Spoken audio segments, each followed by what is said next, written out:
+2 bachelor वा masters गरेकाले छिट्टै सम्पर्क गर्नुहोला। सम्पर्क Texas Education Academy Private Limited, Kalimati Chowk, Kathmandu.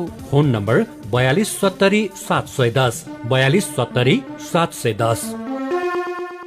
24 घण्टामा मात्र 24 घण्टामा सनराइज ब्याङ्कको सरल सेमी कर्जा मात्र 24 कार्य घण्टामा। अब सनराइज ब्याङ्कको सरल एसएमई कर्जाको सुविधा लिई आफ्नो व्यवसायलाई अगाडि बढाऊ। रु 1 करोडसम्मको कर्जा, सहुलियत ब्याज दर, ढितो सुरक्षामा विशेष सुविधा साथै अन्य ब्याङ्किङ सुविधा सहित पाउनुहोस् व्यवसायको उन्नति, तपाईको समुन्नति। सनराइज ब्याङ्क लिमिटेड, हामी सँगसँगै।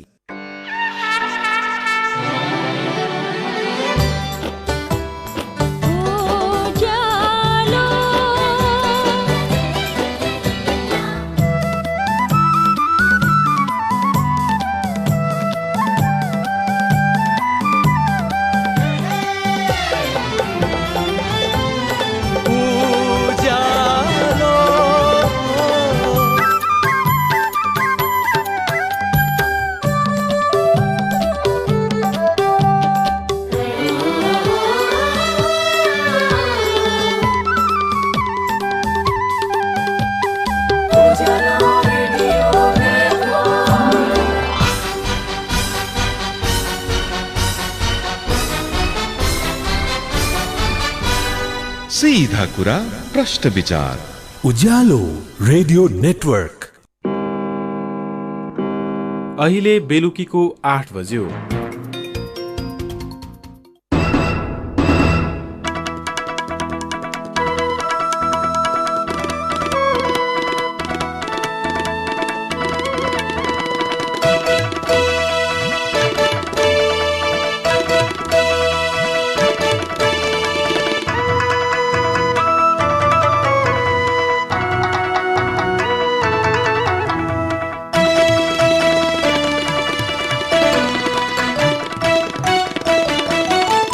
नेपाल दर्पणमा साथी भोजेन्द्र बस्नेतसँगै मदन पौड्यालको नमस्कार। नेपाल दर्पण उज्यालो रेडियो नेटवर्क काठमाडौँमा 90 मेगाहर्जसँगै देशभरिका विभिन्न एफएम स्टेशनहरूबाट तथा मोबाइल एप्लिकेसन र अनलाइनबाट संसारभर एकसाथ प्रसारण भइरहेको छ।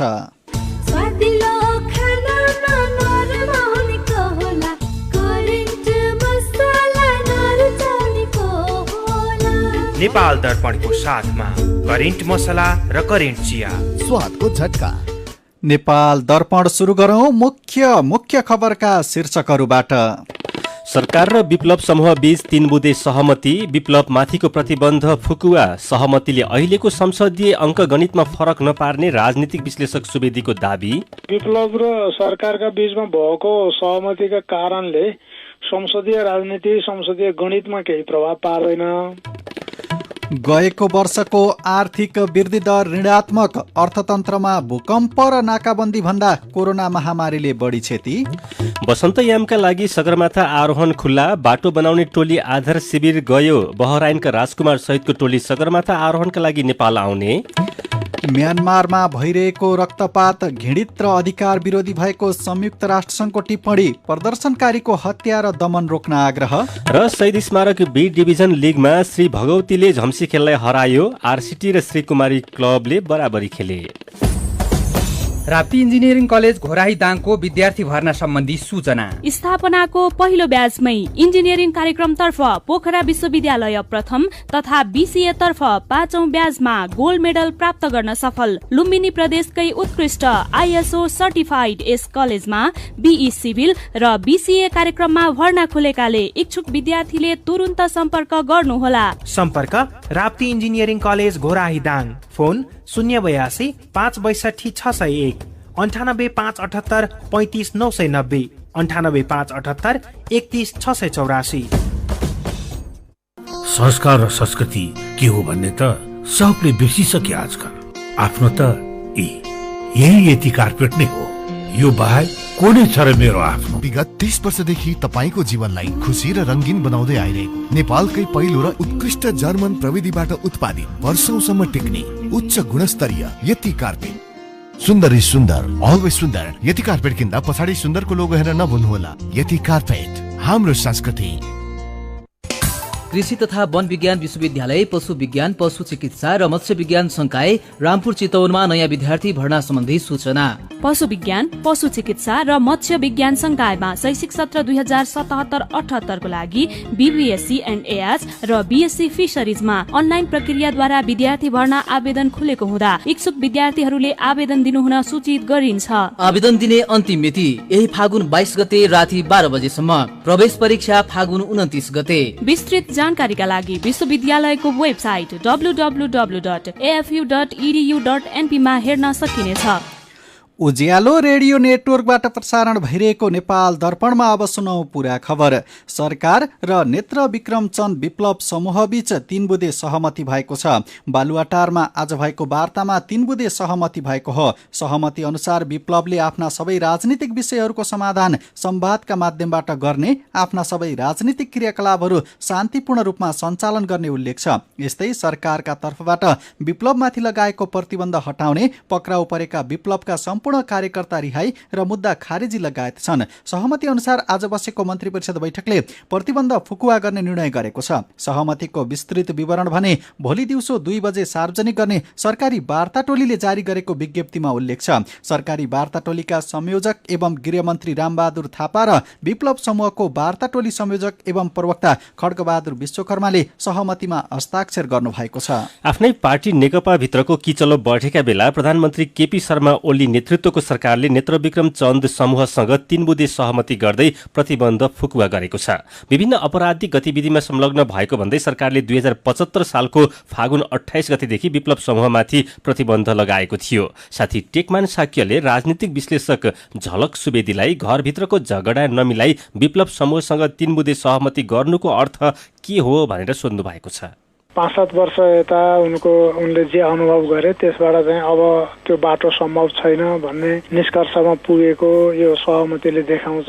जे भयो यसले चाहिँ अलिकति नेपालको राजनीतिमा कतैबाट हतियार उठाएको शक्ति बाँकी रहिरहँदा जे खालको जोखिम, अस्थिरता, वैदेशिक शक्तिले समेत खेल्न सक्ने जे सम्भावना हुन्थे त्यो सकिएको छ। यो एकदम राम्रो भयो, जाति हो। अब चाहिँ अलि 1 वर्ष अगाडि, 1.5-2 वर्ष अगाडि चाहिँ सीके राउतले आफ्नो बाटो छोडे। अहिले चाहिँ विप्लवले यो बाटो छोडिसकेपछि अब 72 को संविधान अनुसार नै देशको राजनीतिक प्रणाली अगाडि बढ्ने सम्भावना अलि बलियो भएर गयो। विप्लवले सहमतिमा आइसकेपछि विप्लवले आफ्नो मुद्दालाई त्यागेको भनेर विश्लेषण गर्न मिल्छ? मुद्दा नै त्यागे चाहिँ भनेका छैनन्। मुद्दा त्याग्न पनि पर्दैन। सीके राउतले चाहिँ मुद्दै त्यागेका थिए।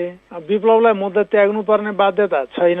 उनी शान्तिपूर्ण राजनीतिका माध्यमबाट पनि आफ्ना मुद्दाहरू उठाउन, अगाडि बढाउन सक्छन् उनले चाहे भने।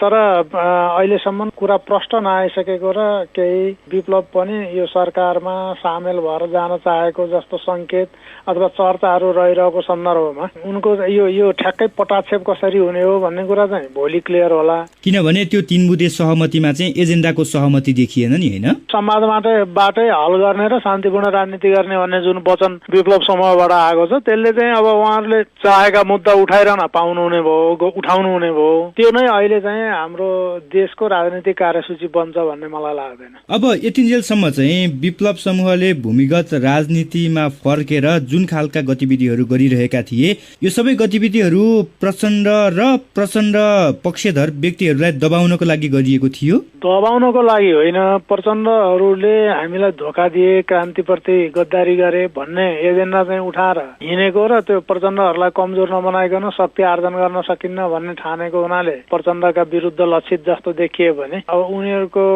अलग पार्टी बनाएर क्रान्ति नै गर्छु, मार्क्सवादी बाटोबाट हिँड्छु भन्ने दाबी जुन थियो त्यो अहिले त राजनीतिक एजेन्डाको रूपमा त्यसैलाई हामीले मान्नुपर्छ। अहिले जस्तै अब प्रचण्ड ओली बीचको चाहिँ जुन झगडा छ नि त्यो झगडा हुँदै नेकपा भित्रको किचलो बढ्दै गर्ने क्रममा चाहिँ वार्तामा ल्याएर सहमति गराउनु भनेको कतै न कतै त्यहाँ स्वार्थ लुकेको छ भनेर त प्रष्ट देख्न सकिन्छ नि, हैन? स्वार्थ त पक्कै छ, तर त्यो स्वार्थले हामीलाई केही नोक्सान गर्दैन, देशलाई नोक्सान गर्दैन। ओली अथवा अहिलेको सरकारको स्वार्थ पुरा हुँदाखेरि राष्ट्रलाई पनि हितै गर्छ। अब भोलि उहाँले पोलिटिकल बेनिफिट त्यसको चाहिँ पोलिटिकल बेनिफिट लिने विप्लवको र केपी ओलीको बीचमा सहकार्य गरेर जाउँ, अर्को शक्तिभन्दा हामी बलियो हौँ भनेर त्यस्तो भएछ भने त्यसको बेनिफिट ओलीलाई जान्छ। त्यसमा त अब हामीले टाउको दुखाउनु पर्ने कुरा परेन। प्रधानमन्त्री केपी शर्मा ओलीले आफ्नै तरिकाले अगाडि बढिरहनु भएको छ। प्रचण्ड नेपाल समूह एकातिर त्यही अनुसारले गतिविधि अगाडि बढाइरहनु भएको छ। विप्लव समूहलाई फेरि मूलधारको राजनीतिमा ल्याउँदाखेरि चाहिँ अब राजनीतिक गतिविधि अब कसरी अगाडि बढ्छ? विप्लव र सरकारका बीचमा भएको सहमतिका कारणले संसदीय राजनीति, संसदीय गणितमा केही प्रभाव पार्दैन। उसको ओलीको लागि चाहिँ यो राजनीतिक रूपले आफ्नो भूमिका देखाउने अवसर हो। विप्लवको लागि चाहिँ खुला राजनीतिमा आउने अवसर हो। तर यसले अहिलेकै संवैधानिक फ्रेमभित्र खासै तात्विक असर पार्ने चाहिँ केही पनि हुँदैन। मेरो पनि भन्नु छ। सरकार र विप्लव समूह बीच भएको 3 बुँदे सहमतिका विषयमा तपाईले राख्नुभएका विचार र प्रतिक्रियालाई आजको मेरो पनि भन्नु छमा समेटेका छौं। सुदर्शन सापकोटा भन्नुहुन्छ, विप्लवसँग वार्ता सफल हुनु निकै सकारात्मक छ। पक्कै पनि देश र नागरिकको हितमा छ। प्रधानमन्त्री केपी शर्मा ओली यसअघि सीके राउतलाई पनि मूलधारमा ल्याउन सफल हुनुभएको थियो। यी दुवै राम्रा उपलब्धि हुन्। मोहन श्रेष्ठ सरकार र विप्लव समूह बीच सहमतिमा हस्ताक्षर हुनु स्वागत योग्य छ भन्दै लेख्नुहुन्छ। अर्को हिंसात्मक विद्रोह देशले धान्न सक्ने अवस्था थिएन र नागरिकको चाहना पनि थिएन। शान्तिपूर्ण राजनीतिमा विप्लव समूहको कमब्याक सकारात्मक र अर्थपूर्ण छ। निषेधको राजनीतिले देशको भलो गर्दैन, सबैले बुझ्न आवश्यक छ। मधु अधिकारीको विचारमा सरकारले कसैलाई निषेध गर्दैन भन्ने सन्देश दिने गरी विप्लव समूहसँग वार्ता सफल भएको छ। अनि पूर्व सभामुख दमननाथ ढुङ्गानाले ट्विटरमा लेख्नु भएको छ, नेकपा विप्लव समूहसँगको वार्तालाई पुरानै कडी मान्न सकिन्छ। जे होस्, वार्ताको अग्रसरता अनि सहमति स्वागत योग्य हो। तर विचारणीय पक्ष अरू धेरै छन्। संसदको पूर्ण जानकारी र संलग्नतामा हुनुपर्दछ। सहमति कार्यान्वयनमा पनि सक्षम हुनु आवश्यक छ। विचारका लागि तपाईलाई धन्यवाद। मेरो पनि भन्नु छ। मेरो पनि भन्नु छ प्रस्तुत गर्दै हुनुहुन्थ्यो साथी राधा ढुङ्गाना। फेरि पनि खबरकै सिलसिला। प्रधानमन्त्री केपी शर्मा ओलीले सुनकोशी मरिन डाइभर्सन बहुउद्देश्य आयोजनाले प्रदेश नम्बर 2 लाई बगैँचामय बनाउने बताउनु भएको छ। आयोजनाको आज शिलान्यास गर्दै प्रधानमन्त्री ओलीले रुखु देखिएको प्रदेश नम्बर 2 अब बगैँचामय बन्ने बताउनु भएको हो। आयोजनाले 1,85,000 बिघा जग्गामा सिंचाई र 31 मेगावाट विद्युत उत्पादन हुने जानकारी दिँदै उहाँले सुनकोशीको पानी मरिनमा पुग्दा यसले रुखोपनलाई मलिलो र हराभरा बनाउने बताउनुभयो। सुनकोशी मरिन डाइभर्सन आयोजनाले मधेस र हिमाललाई जोड्ने प्रधानमन्त्री ओलीको भनाइ छ। आयोजनाको काम आर्थिक वर्ष 2072-73 सम्म गरिसक्ने समयसीमा आयोजनाको काम आर्थिक वर्ष 2082-83 सम्म गरिसक्ने समयसीमा तय गरिएको छ। सीधा कुरा प्रश्न विचार यो हो उज्यालो रेडियो नेटवर्क काठमाडौँमा 90 मेगाहर्ज। नेपाल दर्पणमा खबरको सिलसिला बाँकी नै छ, सुन्दै गर्नुहोला। युनिभर्सल इन्जिनियरिङ एन्ड साइन्स कलेजको बीई सिभिल र बीई कम्प्युटर विषयमा नयाँ भर्ना सम्बन्धी सूचना। पोखरा विश्वविद्यालयबाट सम्बन्धन प्राप्त यस युनिभर्सल इन्जिनियरिङ एन्ड साइन्स कलेजमा बीई सिभिल र बीई कम्प्युटर विषयमा भर्नाका लागि आवेदन फारम खुल्ला गरिएको छ। सम्पर्क universal engineering and science college, IOE Pulchowk campus नजिकै, चाकुपाट, ललितपुर। Phone number 01 52 60 419 52 60 592। जैविक विविधता संरक्षणमा महिला तथा विपन्न वर्गको अर्थपूर्ण सहभागिता सुनिश्चित गर्न र गराउन अग्रसर रहौं। अमेरिकी विकास नियोगको आर्थिक सहयोगमा सञ्चालित हरियो वन कार्यक्रम अन्तर्गत राष्ट्रिय प्रकृति संरक्षण कोष र उज्यालो रेडियो नेटवर्कद्वारा जारी सन्देश। यतिका वर्ष विदेश बसेर आए, माया पाउनुको साटो दुर्व्यवहार पो पाए त। किन नआउने मौ? तिम्रो लोग्ने धुरो बहादुरले विदेशबाट कोरोना र पैसा त टन्न कमाएर ल्यायो होला। कोरोना हामीलाई चाहिदैन। हो भाइबहादुर यो गाउँको कुन चाहिँ धुरीका मान्छे वैदेशिक रोजगारीका लागि बाहिर गएका छैनन्? भोलि तिमीहरूको मान्छे विदेशबाट फर्केमा के गर्छौ? वैदेशिक रोजगारमा जानेहरूले देशको लागि आर्थिक योगदान कति गरेको छ थाहा छ तिमीले? अर्थतन्त्रमा योगदान दिँदैमा के हुन्छ? अनि कोरोना तन्त्र पनि दान गर्दै हिँड्यो भने खालि गाउँ डुल्याएको छ, नाराबाजी लगाएको छ। बरु तिमीले कोरोना दान गरेर हिँडेको छ बरु। मैले अहिलेसम्म रक्तदान पनि गरेको छैन, नेत्रदान पनि गरेको छैन, अब कोरोना दान पनि म गर्नेवाला छैन। हरिबहादुर हुनु के हो? हो मदन बहादुर हो। हो मदन दाइ, मलाई पनि कोरोना लागेको छ। हो के गरे भयो के गरे भयो।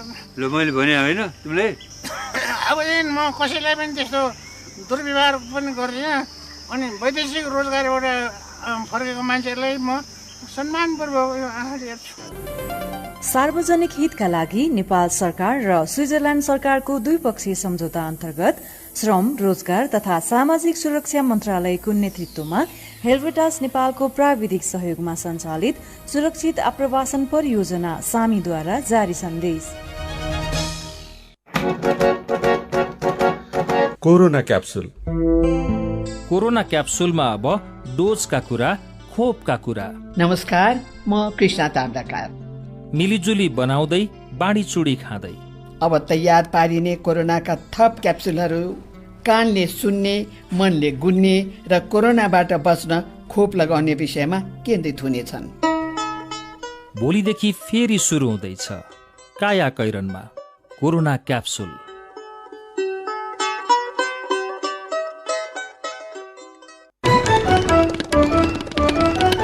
तपाईँ अहिले रेडियो, मोबाइल एप्लिकेसन र अनलाइनबाट प्रसारण भइरहेको उज्यालो रेडियो नेटवर्कको नेपाल दर्पण सुन्दै हुनुहुन्छ। यतिन्जेल हामीले सरकार र विप्लव समूहबीच 3 बुँदे सहमति, विप्लवमाथिको प्रतिबन्ध फुकुवा, सहमतिले अहिलेको संसदीय अङ्कगणितमा फरक नपार्ने राजनीतिक विश्लेषक झलक सुवेदीको दाबी, सुनकोशी मरिन डाइभर्सन बहुउद्देश्य आयोजनाले प्रदेश नम्बर 2 लाई बगैँचामय बनाउने प्रधानमन्त्री ओलीको भनाई लगायतका खबर प्रस्तुत गर्यौं। नेपाल दर्पणमा अब बाँकी खबर। नेकपाको प्रचण्ड नेपाल समूहले प्रधानमन्त्री समेत रहनुभएका संसदीय दलका नेता केपी शर्मा ओली सहितका नेताहरूलाई पदबाट हटाएको बारे संघीय संसद सचिवालयलाई जानकारी गराएको छ। प्रचण्ड माधव समूहका सांसदहरू देव गुरुङ, पम्फा भूषाल, सुरेन्द्र पाण्डे, जीवनराम श्रेष्ठ र दिननाथ शर्मा लगायतका नेता संसद सचिवालयमा पुगेर पार्टीले प्रधानमन्त्री ओलीलाई साधारण सदस्यबाट नै हटाएको पार्टीको निर्णय सम्बन्धी पत्र दर्ता गराउनु भएको हो। प्रचण्ड नेपाल समूहले केपी शर्मा ओलीबाट संसदीय दलको हैसियतमा गरिने कुनै पनि कार्यलाई निरन्तर मान्यता नदिन पनि संघीय संसद सचिवालयलाई आग्रह गरेको छ। पत्रमा पार्टीको विधान अनुसार साधारण सदस्य तथा अध्यक्षबाट निष्कासन गरिसकेकाले संसदीय दलको नेताको रूपमा रहन नसक्ने भन्दै सम्बन्धित सबैको ध्यानआकर्षण गराएको नेता देव गुरुङले बताउनुभयो। नेकपाको प्रचण्ड नेपाल समूहका अध्यक्ष माधव कुमार नेपालले नेपाली कांग्रेस र जनता समाजवादी पार्टीसँग सहकार्य गर्न तयार रहेको बताउनु भएको छ। काठमाडौँमा भएको वर्तमान राजनीतिक संकट र त्यसको समाधान विषयक विचार गोष्ठीमा अध्यक्ष नेपालले आफूहरू नेपाली कांग्रेस र जनता समाजवादी पार्टीसँग सहकार्यका लागि छलफल गर्न तयार रहेको बताउनु भएको हो। यसैबीच नेकपाका उपाध्यक्ष वामदेव गौतमले प्रचण्ड नेपाल समूह र ओली समूहको दोस्रो तहका नेताहरूलाई एकताबद्ध गरी अभियान अगाडि बढाउने बताउनु भएको छ। कोरोना भाइरस विरुद्धको खोप लगाउन निजामती अस्पताल बानेश्वर पुग्नुभएका गौतमले दुवै समूहका दोस्रो पुस्ताका नेताहरूलाई एकताबद्ध गरी पार्टी एकताका लागि दबाब दिने बताउनु भएको हो। यसैबीच नेपाली कांग्रेसको पदाधिकारी बैठकले वर्तमान राजनीतिक विषयमा छलफल गरेको छ, तर पदाधिकारी बैठक ठोस निर्णयमा नपुगेपछि कांग्रेसले राजनीतिक निकासका लागि सांसदहरूको धारणा लिने भएको छ। पार्टी सभापति शेरबहादुर देउवा निवास बुढानीला कण्ठमा बसेको पदाधिकारी बैठकले साझा धारणा बनाउन सकेन। कांग्रेसभित्र पुनर्स्थापित प्रतिनिधि सभालाई कसरी उपयोग गर्ने भन्ने विषयमा पार्टी सभापति शेरबहादुर देउवा पक्ष र वरिष्ठ नेता रामचन्द्र पौडेल पक्ष बीच फरक मत रहँदै आएको छ। बैठकपछि प्रवक्ता विश्वप्रकाश शर्माले संसदीय दलको बैठकमा सांसदहरूको विचार लिने र प्रतिनिधि सभाको बैठक बस्ने दिनसम्म विकसित हुने राजनीतिक घटनाक्रमलाई विश्लेषण गरेर मात्र कांग्रेसले निर्णय गर्ने बताउनुभयो। गएको आर्थिक वर्षमा नेपालको आर्थिक वृद्धि दर ऋणात्मक रहेको तथ्याङ्क सार्वजनिक भएको छ। तथ्याङ्क विभागले आर्थिक वर्ष 2076-77 मानेपालको आर्थिक वृद्धि दर ऋणात्मक रहेको तथ्याङ्क सार्वजनिक गरेको हो। गएको वार्षिक आर्थिक वृद्धि दर -1.99% कायम भएको विभागले जनाएको छ। सरकारले कोरोना महामारीका बावजुद पनि आर्थिक वृद्धि दर ऋणात्मक नभएको दावी गरे पनि विभागले ऋणात्मक आर्थिक वृद्धि दर सार्वजनिक गरेको हो। कोरोनाका कारण पर्यटन तथा औद्योगिक क्षेत्र, उत्पादन र उपभोग कमजोर हुँदा आर्थिक वृद्धि दर ऋणात्मक भएको उल्लेख छ। चालु आर्थिक वर्षको पहिलो त्रैमासिकको आर्थिक वृद्धि दर पनि 4.6% ऋणात्मक रहेको केन्द्रीय तथ्याङ्क विभागले उल्लेख गरेको छ। 2072 सालको भूकम्प र नाकाबन्दीपछि गरेपछि पनि नेपालको आर्थिक वृद्धि दर 0.2% रहेको थियो। केन्द्रीय तथ्याङ्क विभागको पछिल्लो संशोधित तथ्याङ्कले नेपाली अर्थतन्त्र कोरोना महामारीका कारण ऋणात्मक आर्थिक वृद्धि दर हुने देशको सूचीमा परेको छ। यसैबीच विभागले नेपालको कुल ग्राहस्थ उत्पादन जीडीपीको आकार 10 वर्षमा 14.7%ले बढेको तथ्याङ्क सार्वजनिक गरेको छ। नेपालको प्रति व्यक्ति आय भने 25 अमेरिकी डलरले घटेको छ। गएको वर्ष 1159 रहेकोमा अहिले घटेर 1134 डलर रहेको तथ्याङ्क विभागले जनाएको छ। बहराइनका राजकुमार सहितको टोली सगरमाथा आरोहणका लागि नेपाल आउने भएको छ। गएको असोज महिनामा लोबुचे पिक र मनास्लु हिमालको आरोहण गरेको टोली आउँदो वसन्त ऋतुमा सगरमाथा आरोहणका लागि नेपाल आउने बहराइनमा रहेको नेपाली दूतावासले जनाएको छ। 13 जना बहराइनी र 3 जना बेलायती गरी 16 जनाको आरोहण टोली आगामी चैत 2 गते नेपाल आउने दूतावासले जनाएको छ। 79 दिन नेपालमा बस्ने टोलीको सगरमाथा आरोहण लगायतको बन्दोबस्त 7 समिट ट्रेक्सले गर्ने भएको छ।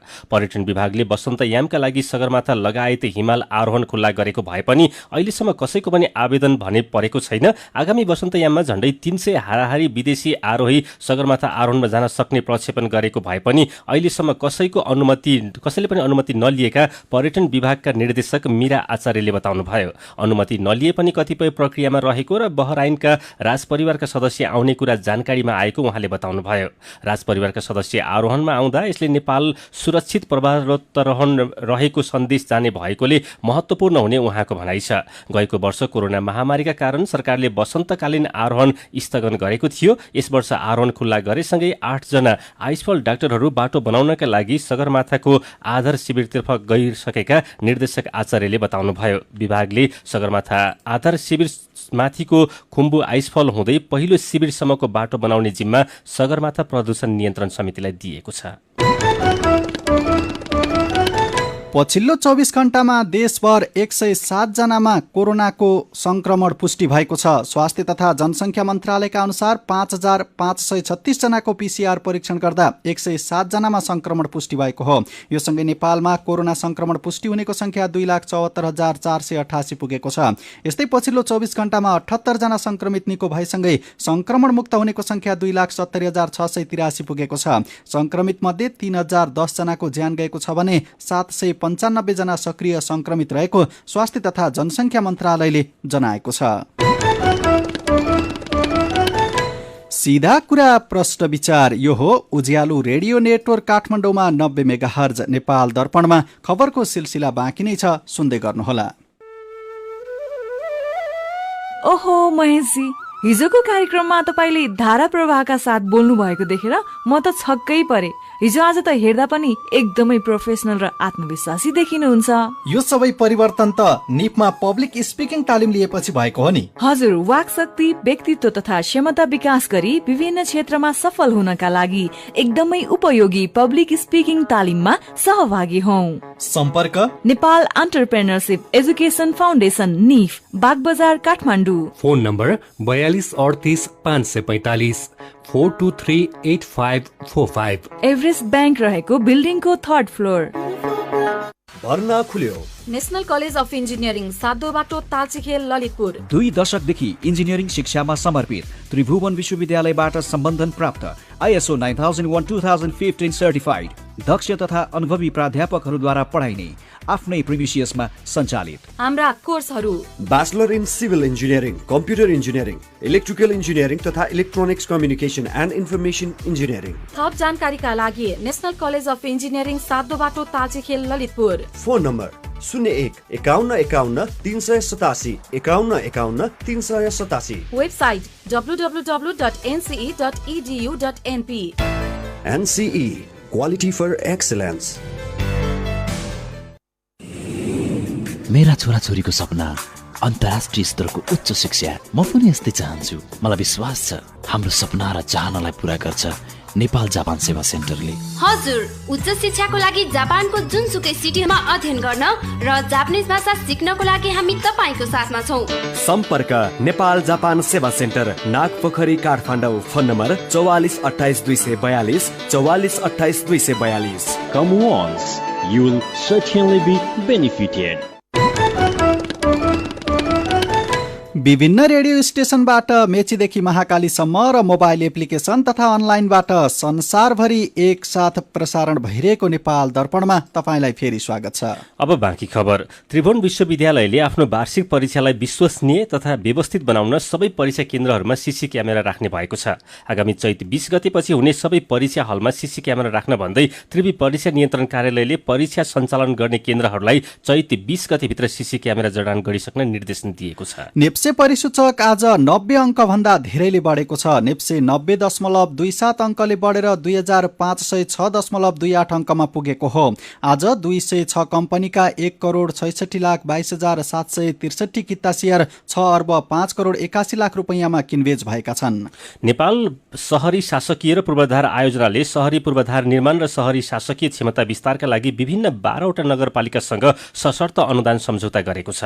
बबर महलमा रहेको शहरी विकास तथा भवन निर्माण विभागको कार्यालयमा आज भएको कार्यक्रममा भवन निर्माण विभागका महानिर्देशक नवराज प्याकुरेल र स्थानीय सरकारको तर्फबाट नगर प्रमुखहरूले अनुदान सम्झौतामा हस्ताक्षर गर्नुभएको हो। नवलपरासी बर्दघाट सुस्ता पूर्व नवलपुरमा गैंडाको आक्रमणमा परि एकजनाको ज्यान गएको छ। बारीमा घाँस काट्न गएको समयमा गैंडाले आक्रमण गर्दा मध्यबिन्दु नगरपालिका वडा नम्बर 12 की पविसरा विकको ज्यान गएको जिल्ला प्रहरी कार्यालय नवलपुरले जनाएको छ। गुल्मीकी सम्झना बोहराको हत्या गरेको आरोपमा प्रहरीले एकजनालाई पक्राउ गरी सार्वजनिक गरेको छ। रेसुङ्गा नगरपालिका वडा नम्बर 3 की 21 वर्षकी बोहराको हत्या गरेको आरोपमा त्यही ठाउँका 47 वर्षका लालबहादुर खत्रीलाई पक्राउ गरी प्रहरीले सार्वजनिक गरेको हो। डोटीमा एकजना शिक्षक मृत भेटिएका छन्। जोरायल गाउँपालिकामा रहेको भूमिराज केदार आधारभूत विद्यालयका शिक्षक डम्बर भट्टराई सडकमा मृत भेटिएका जिल्ला प्रहरी कार्यालय डोटीले जनाएको छ। प्रदेश 1 सरकारले ताप्लेजुङको दोभानका आगलागी पीडितलाई राहत सामग्री उपलब्ध गराएको छ। मुख्यमन्त्री शेरधन राईले घटनास्थलमा पुगेर राहत उपलब्ध गराउनु भएको हो। प्रदेश सरकारले पीडितहरूलाई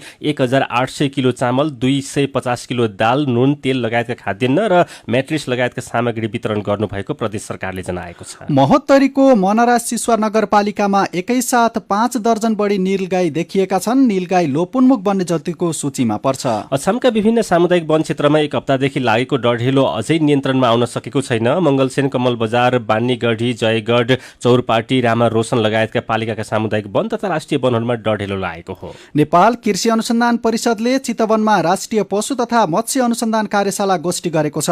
गोष्ठीमा कृषि तथा पशु विज्ञान विश्वविद्यालयका उपकुलपति डाक्टर पुण्यप्रसाद रेग्मीले अनुसन्धान प्रसार र शिक्षाको बीचमा समन्वय हुनुपर्नेमा जोड दिनुभयो। त्यस्तै नेपाल कृषि अनुसन्धान परिषदका कार्यकारी निर्देशक डाक्टर दीपक भण्डारीले पशुपालनमा नस्ल, पशु आहार र पशु स्वास्थ्य अनुसन्धानको मुख्य विषय हुनुपर्नेमा जोड दिनुभयो। खोटाङको महुरे राजापानी सडक कालोपत्र गर्ने काम ढिलासुस्ती गर्ने ठेकेदार कारबाहीमा परेका छन्। गएको असारमै काम सम्पन्न गर्नुपर्नेमा अहिलेसम्म 35% मात्रै काम सकिएको र पछिल्लो समयमा काम नभएपछि ठेकेदार कम्पनीले राखेको झण्डै 6.5 करोड बैंक धरौटी जफत गरेको आयोजनाले जनाएको छ। नेपाल दर्पणमा अब विदेशको खबर। संयुक्त राष्ट्रसङ्घले म्यानमारमा भइरहेको रक्तपातप्रति गम्भीर ध्यानाकर्षण भएको बताएको छ। सेनाको गोली लागेर दैनिक कैयौं नागरिकको ज्यान जान थालेपछि संयुक्त राष्ट्रसङ्घका अधिकार प्रमुख मिसेल वाचलेटले रक्तपातप्रति ध्यानाकर्षण भएको भन्दै सेनालाई प्रदर्शनकारीको हत्या र उनीहरूमाथिको दमन रोक्न आग्रह गर्नुभएको समाचार संस्था AFPले जनाएको छ। म्यानमारमा प्रदर्शनमा अहिलेसम्मकै डरलाग्दो अवस्था आएपछि संयुक्त राष्ट्रसङ्घले कडा टिप्पणी गरेको हो। प्रमुख वाचलेटले सुरक्षा बलले देशभर शान्तिपूर्ण आन्दोलनकारीहरू विरुद्ध सिधै गोली चलाउनु घृणित र अधिकार विरोधी काम भएको भन्दै राष्ट्रसङ्घले घोर निन्दा गर्दछ भन्नुभएको छ।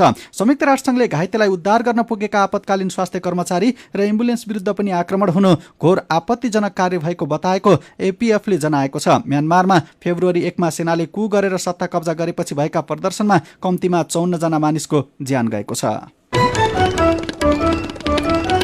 नेपाल दर्पणमा अब केही खेल खबर। शहीद स्मारक बी डिभिजन लिग फुटबलमा आज भएको पहिलो खेलमा श्री भगवती क्लबले झम्सी खेललाई हराएको छ। ललितपुरको 7 बाटोमा रहेको इन्फा मैदानमा भएको खेलमा श्री भगवतीले झम्सी खेललाई 3-2 ले हराएको हो। श्री भगवतीका आशिष श्रेष्ठ, नवराज गुरुङ र मोहन बहादुर थापा मगरले 1-1 गोल गरे। झम्सी खेलका मदन स्याङतन र अनिश चौधरीले 1-1 गोल फर्काए। जिससँगै 9 खेलमा 9 अङ्क जोडेको श्री भगवती लिगको 8औं स्थानमा उक्लिएको छ। झम्सी खेल 9 खेलमा 6 अङ्क जोडेर 11औं स्थानमा रहेको छ।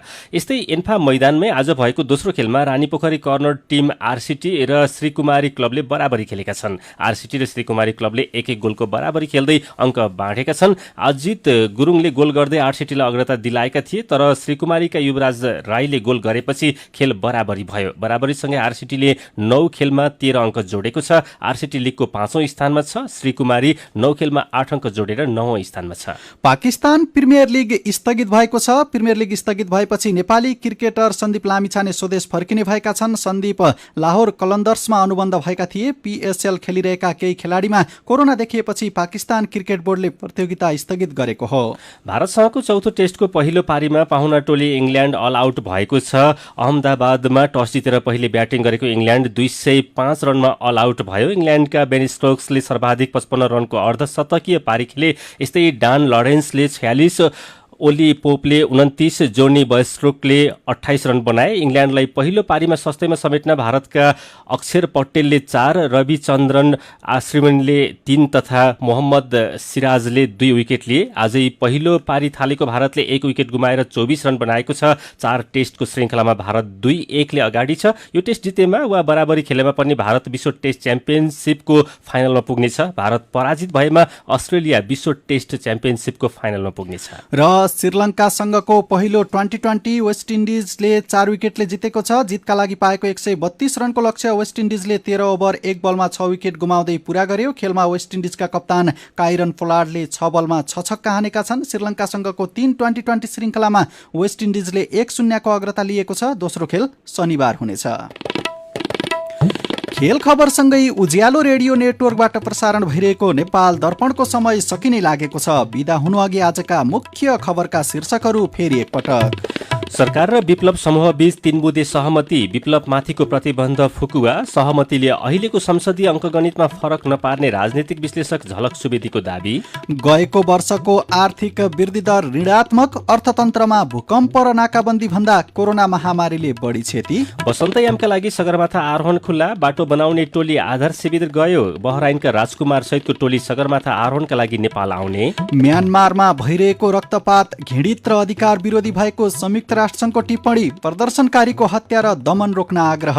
र शहीद स्मारक बी डिभिजन लिगमा श्री भगवतीले झम्सी खेललाई हरायो। आरसीटी र श्रीकुमारी क्लबले बराबरी खेले। आजको नेपाल दर्पण सकिएको छ। प्रविधिमा साथ दिने साथी सङ्घर्ष विष्टसँगै हामी भोजेन्द्र बस्नेत र मदन पौड्याल पनि बिदा हुन्छौँ। कोरोनाको जोखिम कायमै रहेकाले सुत्नु अघि पनि साबुन पानीले मिची 20 सेकेन्डसम्म हात धुन नबिर्सिनुहोला। नमस्कार।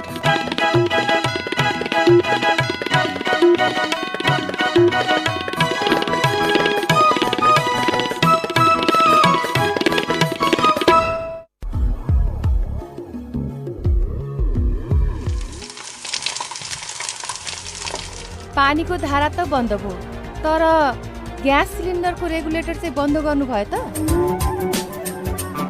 सार्वजनिक हितका लागि उज्यालोको अनुरोध। के तपाईँ आफ्नो घर तथा कार्यालयमा वास्तु ठिक छ कि छैन जान्न चाहनुहुन्छ? के आफूले आँटेको काम नबनेर कुन काम गर्दा छिट्टै सफलता पाउन सकिन्छ भन्ने बारे